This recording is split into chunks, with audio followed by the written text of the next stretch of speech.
Aujourd'hui dans cette nouvelle vidéo, nous allons parler de plusieurs crypto-monnaies à ne surtout pas acheter dans cette période de bear market, suite à une certaine instabilité technique et fondamentale. Mais avant de commencer, je vous invite à rejoindre notre club d'investisseurs Meta Investor, qui vous apportera de nouvelles connaissances autour de l'investissement crypto, boursier et immobilier. Le lien du Discord est en description.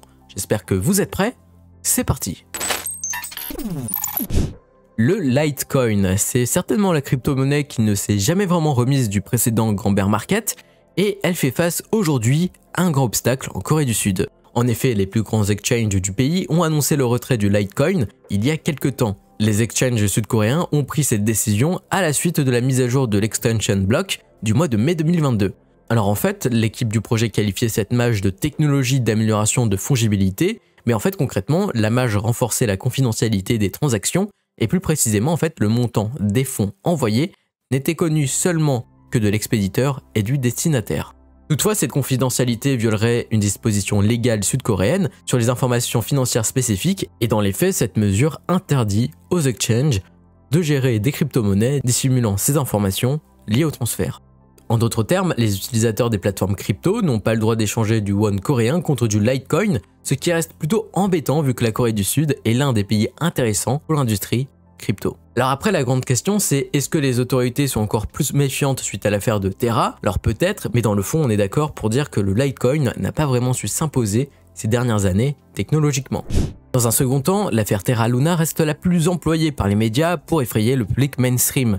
Alors cette affaire, presque tout le monde la connaît, certains parlent d'une manipulation du marché, ce qui a poussé l'organisation derrière le Luna et l'UST à prendre des décisions risquées, ce qui nous a donné finalement un effet de boule de neige impactant l'UST qui n'arrivait plus du tout à tenir son niveau des 1$, ce qui a forcément tué le Luna par la même occasion. Alors après ce grabuge, on a vu les exchanges délistent très rapidement les paires liées au Luna et à l'UST, ce qui a à nouveau poignardé l'écosystème et le projet. Mais cette affaire n'est pas seulement sur la blockchain, elle est aussi judiciaire avant tout. Do Kwon, le CEO de Terraform Labs, faisait déjà l'objet d'une enquête des autorités sud-coréennes, mais une autre enquête de la SEC vise le rôle de l'entreprise Terraform dans le cadre du développement et à l'exploitation du protocole en charge de la DeFi au sein de l'écosystème.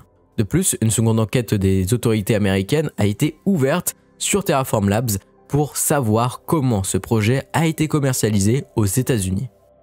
Par ailleurs, il y a un point plutôt surprenant. En effet, une allégation apporte que M. Do aurait retiré 80 millions de dollars des wallets de la société dans les mois qui ont précédé l'effondrement de Terra. Une autre allégation, c'est que le CEO a utilisé une stratégie élaborée de DeFi pour encaisser plus de 2,7 milliards de dollars, ce qu'il a nié bien évidemment dans une série de tweets par la suite. Bon, je pense qu'aujourd'hui il est vraiment inutile de revenir sur les prix du Luna, mais il faut comprendre que certains pensent vraiment que ce projet renaîtra tel un phénix. Alors de mon point de vue, aujourd'hui Terra reste dans le viseur de toutes les autorités mondiales et son nom risque d'être gravé dans les livres d'histoire, mais également il sera certainement un nouveau cas d'école pour les régulateurs et les parlementaires qui vont employer cette affaire sur la scène politique. Mais finalement, ce qui reste aujourd'hui compliqué pour la cryptosphère, c'est que la justice n'a pas toujours les bons éléments pour aborder une affaire de ce type et surtout nous donner des éléments de réponse autour de cette affaire. Pour continuer, nous allons parler de Celsius. Alors aujourd'hui, le token de Celsius a perdu déjà 90% de sa valeur depuis mi-2021, comme quoi certains sentaient déjà un petit peu qu'il y avait des problèmes derrière ce projet. Mais cette accélération de peur s'est intensifiée autour du projet suite à une affaire dévoilée par le Wall Street Journal.